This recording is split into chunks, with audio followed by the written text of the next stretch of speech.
Dubai సహా ఇతర దేశాల్లో శాస్త్రీయ నృత్యం నేర్చుకున్న చొప్పలి సింధుజ కూచిపూడి నృత్య కళాకారిణిగా అరంగేట్రం చేశారు.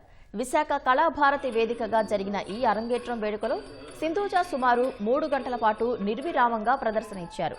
2వ తరగతి నుంచి 20 ఏళ్ల పాటు సాధన చేసినట్లు సింధుజ తెలిపారు.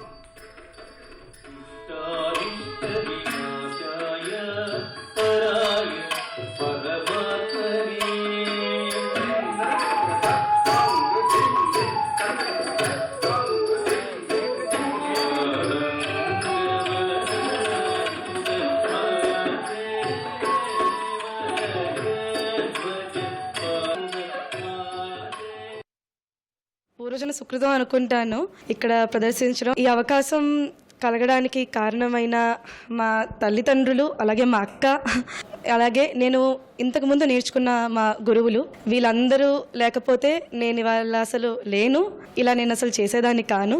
ఇంకా నేర్చుకుంటూ ఉన్నాను. అలాంటిది నాకు ఈ అవకాశం ఇచ్చినందుకు కళాభారతి వారికి కూడా ప్రత్యేక ధన్యవాదాలు. 2nd క్లాస్ నుండి అది నృత్యం నేర్చుకుంటోంది. అంటే మీరు అన్నం మానేస్తుంది కానీ డ్యాన్స్ మాందదు అనమాట. అంత పిచ్చి తనకి. అది చూసి మేము అనుకునే వాళ్ళం, ఎప్పుడైనా మనకి అవకాశం దొరికి దేవుడు అనుగ్రహిస్తే అరంగేట్రం చేయించాలి అన్నది. ఇది ఎంతోమంది అనుకుని కూడా చేయలేకపోయారు పాపం. అన్ని అవకాశాలు అన్నీ వచ్చినా చేయలేని వాళ్ళు ఉన్నారు. మా అమ్మాయి చేసిందంటే నేనైతే అదే అనుకుంటున్నాను, దేవుడి కృప, గురు కృప. తల్లిదండ్రులుగా ప్రోత్సహించడం అనేది సహజం. అది అంటే చెయ్యాలి కూడా, ఏ తల్లిదండ్రులైనా సరే. కానీ దాని ఇంట్రెస్ట్ వల్ల అది ఇంత అయ్యింది.